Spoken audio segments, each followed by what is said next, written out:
wanti sammana dhaban fakkaate boba sammana dhabanii achi birrii warri naa kennillee warri duraa naa kennillee waliin qabanii wantoota garaagaraa waliin qabanii itti footoo kaasanii suuraa keellee fuudhanii suuraa keellee kaasanii akkana akkana.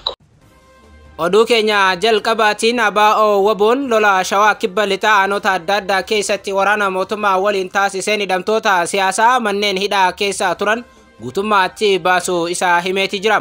ABO WBO'n tibba kana injifannoo gurguddaa galmeessaa jiraachuu himeeti jira. Guutuu isaa isin biraan geenya.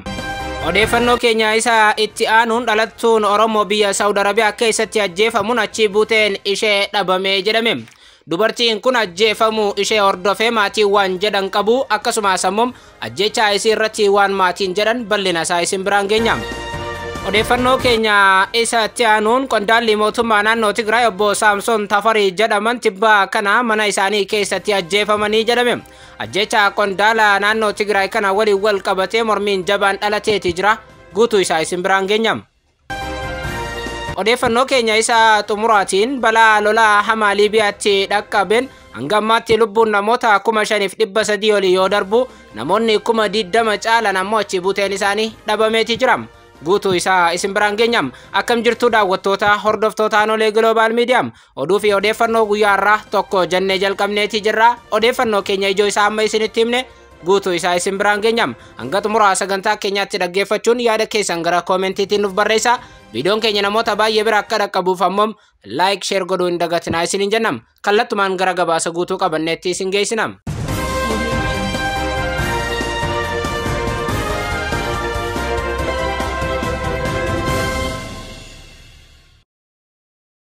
Oduu keenya isa jalqabaatiin miseensi hoggansa godina Kibba Tigraay ajjeefamanii jedhame. Itti gaafatamaan dhimmoota hawaasummaa godina Kibba Tigraay obbo Saamsoon Tafarii rasaasa fulbana 12/2023tiin ajjeefamuu BBC'n waajjira godinichaa irraa mirkaneeffadheera jedheera.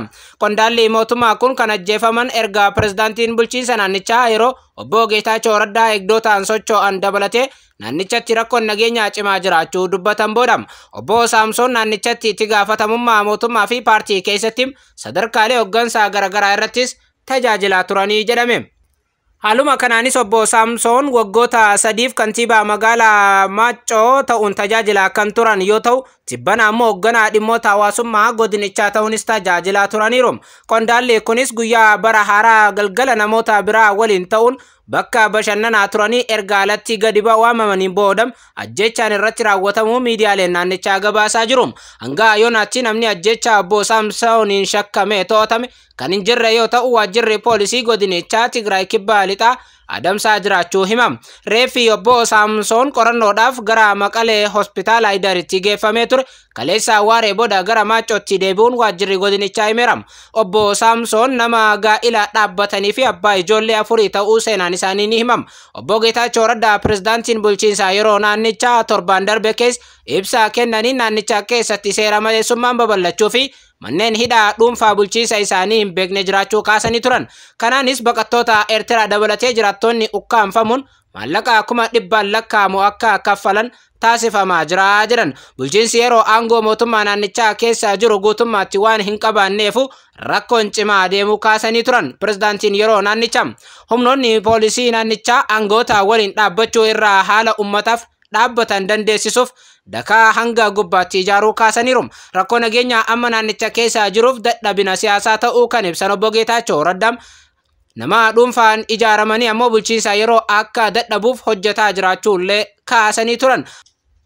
Haala qorannoo biiroon haqaa Tigraay gaggeesseen naannichaa keessatti manneen hidhaa mootummaan hin beekne jiru jechuun miidiyaaleetti dubbachuu isaanii Geetaachoo Raddaa himanii turan. Naannoo Tigraay keessatti tibba kana irra deddeebiin rakkoon hamaan dhalachaati jira.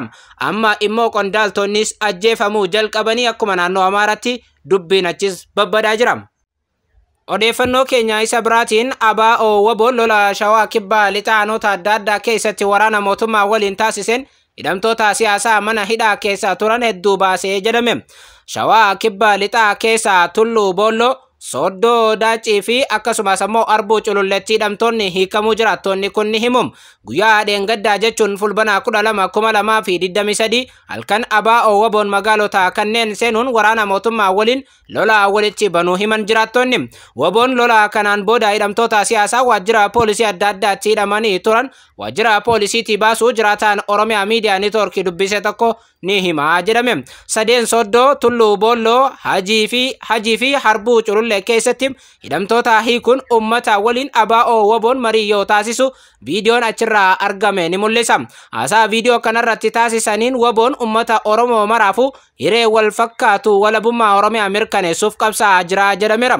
Warri dhimma Oromoo akka waan isaan hin ilaalanneetti har'a nu lolan illee gaafa Oromoon bilisoomu walumaan qixa bilisoomnu jedhan. Yeroo ABO WBO'n kaayyoo isaa guddicha irratti aarsaa kaffalaa jirutti kanneen WBO fakkaachuun gochoota WBO maqaa xureessan hojjetaniif ummanni gowwoomfamu akka hin qabnes ABO WBO'n dhaameera. Qaamota maqaa WBO'tti dhaachuun gochoota safuu hawaasaa cabsan irratti tarkaanfii kan fudhatu ta'uu WBO'nis himeera. Lola guyyaa dheengaddaa taasifameen ABO WBO'n olaantummaa irratti argadheera jedheeti jira. Gama mootummaatiin garuu hanga oduun qindaa'etti dhimma kana ilaalchisee wanti jedhames hin jiru. Tibba kana ammoo sababa bara haaraa ayyaana sababeeffachuun ergaa kan dabarsan pirezidaantii mootummaa naannoo Oromiyaa qaamonni hidhatanii waraana bilisummaa Oromoo bosona keessa socho'an waliin marii gochuudhaaf bara 2016 ammoo lola tokko qawwee tokko Oromiyaa keessatti akka dhukaafamus hin barbaannu jechuun ergaa dabarsanii turan. Akkasumas ammoo marii gochuudhaaf qaamota kana waliin qophii ta'uu pirezidaantiin kun dhaamaniiti jiru. ABO WBO'n hanga oduun kun qindaa'etti ammoo dhimma ergaa pirezidaantii mootummaa naannoo Oromiyaa irratti deebisaa laates hin qabu.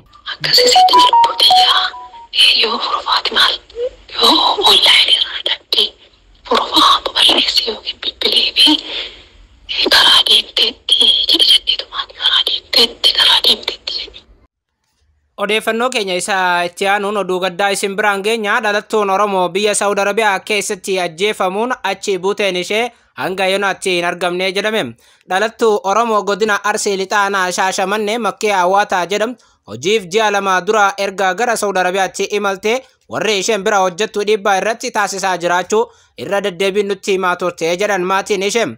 Kamisa darbe fulbana 7/2023 namoonni ani bira dalaguun ajjeesuuf natti dhaadataa jiranii jechuun maatiin ishee himuu kan himtu obboleettiin ishee ergasii ammoo achi buuteen ishee dhabne jechuun himani.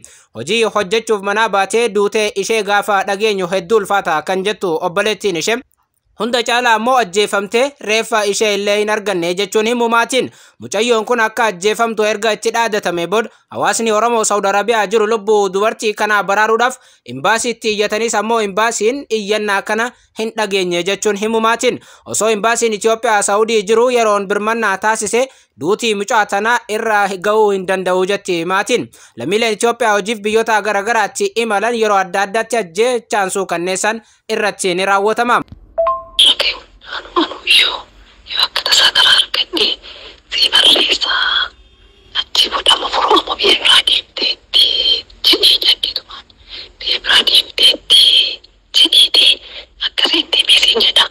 Wanti isa dhabanii boosan gaafatanii dhabanii akkasitti lubbuutiyyaa bakka waan jiru hundaanuu rabbiin tokko jabichaa dhagaladhu gooftammaa mucattee jalaa si hawaasumaa jedhee waliin qabanii mucattee suuraa kiyyaa walitti waan garaagaraa wal qoqqoodanii kana fudhattee ittiin Itoophiyaa erganii akkasii rabboon bittaan akka dhumaa biraa seentee nu biyyattii biyyanuu akka kutaa miti gooftaan tokkochummaanii ani beewa wallaahi. Yoo barakaatoo akkam nagaadhaami alhamdulillah nagaa. Buleettiin tiyyaa kan torbaan geettee osoo orgaanaa dawwaltuu jammarte rakkoo keessa seentee jechuudha biyya sanitti fudhatanii erga mana galchanii ka'anii booda hojii qabdi namittiin hojii sanii fi gara iddoo biraa fuutee naan deemtee jette. Iddoo biraa fuutee deemsa sa'aatii 10 jette gara gaxarii achi fagaataa fuutee naan deemtee mana san nageessite torbaan erga geenne booda kifilii addaa ka xaragamee hin beenne ka banamee hin beenne xaraginaan jetteetiin bantee na dhiistee jette. Bantee dhiisteeti akkasitti erga bantee fuuteeti xarana barriina qollofanii duubaan barriina cufanii na biraa deemanii jette mana sana xaragi kifilii kana xaragi jetteeti. Achi akkasitti yoo barri kana banee yoo seenu bofatu keessa jira jette. Bofatu keessa jira. Bofti keessa jiru kun na haa nyaatuuf seensisteetti maaliif seensisteetti rabbi haa beekuu jette. Bofni kun du'ee jira jette. Qoshaashaa keessa mataan gadi seenee du'ee jira jette. Bofa kana manaa hin baasee amma situ ajjeesinaan jedhee sodaataati hagam haga ulfaatu namni kamiyyuu kan beeku kalarii isaas argee hin beeku ulfaatinna isaa guddinna isaa jiru kiyya waan akkasii argee hin beeku jette. Manaa baasee xaragee qoshaashaa waliin baasee erga qoshaashaa waliin baasee jedhee erga ol deebitee soquu jalqabdee soxxee hin dhabdee erga dhabdee warqii mormaa ofirraa baaftee haati manaa jechuudha.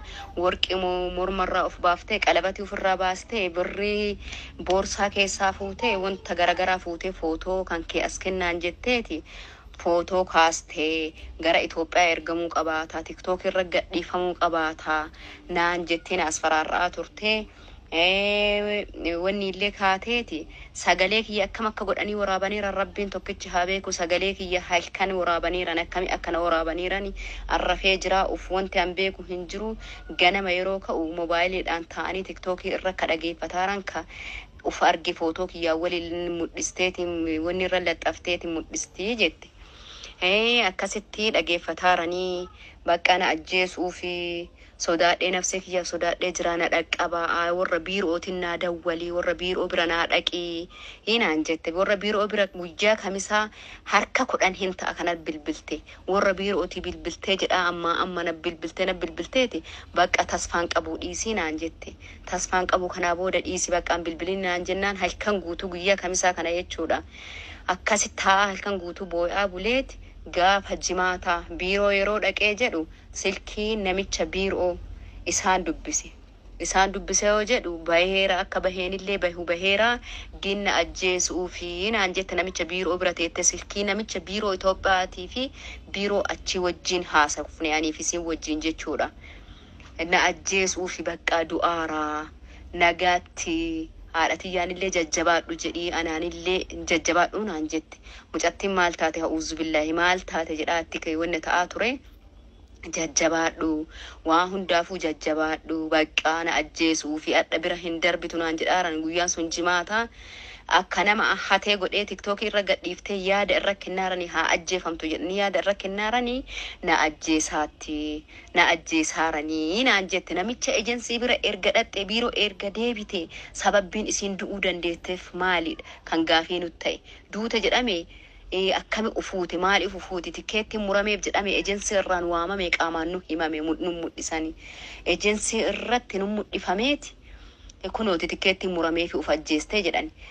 Maashinii gassaalaa jedhama afaan arabaatiin hin beektanii gassaalaa irraa haada baasteeti uffannistee tubboon wanni hin jiraa miti akka isaan warri achi bilbilee namicha kana itti hime tubboon itti morma ofii ufuuteeti uf ajjeestee maalitti teeti maashinii kan namni hundinuu beeku gabaabduudha. Akkamitti ufi hiiteeti akkami wanni hidhuu dandeette haadha maashinii kana akkamiin irraa baasuu dandeette. Namichi dhuunfaa kun mana ufiitittiin galatee jedhan namichi arabaa ejensii jedheetiin hidhannaa mootummaa asii wajjin qaba malee Itoophiyaawii miti namichi. Kana tun ajjeesuuf ta'a osoo jettu akkam guyyaa kamisaa kana qabanii jechuudha. Warri poolisii manarraa fooqii meeqaffaa zallalteeti lafa buutee jedhan nafsee ofii baasuudhaaf mana sanii erga baatee isiin jettee zallaltee baateeti poolisiin qabee jedhan. Poolisiin qabeeti harka bakka adhaaf mana poolisaa bulte taanaan rakkootu nurra gahaa jedhanii akka namichi asii haasa'u yoo taate rakkootu nurra gahaa jedhaniiti gara manuma isiin baate sanii deebisanii bulchaniiti amma informationii tokko yeroo dhaga'u. Manuma sanii deebisanii bulchanii ka'aniiti. Achi booda guyyaa jimaataa kana taaksii makiinaa waamee fi namichi gara namicha ejensii kanaa ergamee jechuudha. Isiin ergamte guyyaa jimaataa amma wajjii haasa'u kana jechuudha. Guyyaa jimaataa lakkoofsa isaatiin ka ejensii achiitiif ka achi namichi bira turte sun haasa'eeti wajjin haasofneet uduma isa bira teettuu na ajjeesuufi na ajjeesaaranii bakka chaawunaan jedhaa turte. Birrii haga fedhellee yoo ta'e hin kafalaa. Birrii haga fedhellee yoo ta'e hin kafalaa akkuma asii ba'u na godhaana ajjeesuuf ta'anii naan jedhaa turte. Bakka booda ammootu guyyaa jimaataa galgala san sa'aatii 5 haga 4 keessa of abjeefte jedhanii qanima wajjii haasa'e san guyyaa sanyoo ammootu dhufaniiti naa bilbilaniiti gara biirootti barbaadamtaa naan jedhanii biiroo yeroo dhaqeetiin jedhu waan naa biiroo jechuudha kaasaanchis kootu naan jedhanii yeroo dhaqu akkana hin jirtu mucattiin tante hirmii baafadhaa bakka maal jedhee namichi ejensii nutti hime. Kana wanti jiru akkana. Odeeffannoo keenya isa biraatiin balaa lolaa Liibiyaa keessatti hidha bishaanii 2 caphee mudateen lakkoofsi namoota du'anii 20 ta'uu mala jechuun akeekkachiifame. Kantiibaan magaalaa Deernaa lakkoofsi namoota balaa lolaatiin du'anii 18,000 hanga 20 ta'uu mala jechuunis tilmaamaati jiru. Abdul Mannaan Algaati TV Al Arabiyaatti yoo dubbatan tilmaamni isaanii kun qeewwan hidhi bishaanii dugugee balleessa irratti warra jiraataa turan eeruuni. Dhaabbanni biyyoota gamtoomanii yaaddoon itti aanu dhibee bishaan faalameen dhufu maluudha jedhe akeekkachiiseera.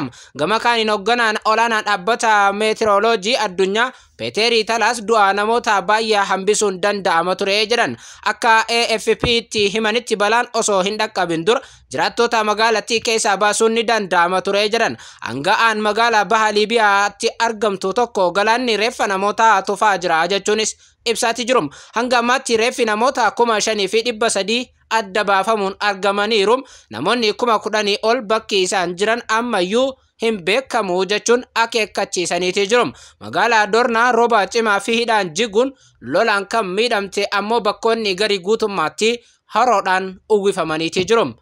Kabajamtoota daawwattoota keenya odeeffannoo namaaf qabanne kanuma hanga odeeffannoo kanaaf kan biraatti walitti dachaanutti yeroo milkii qabaadha.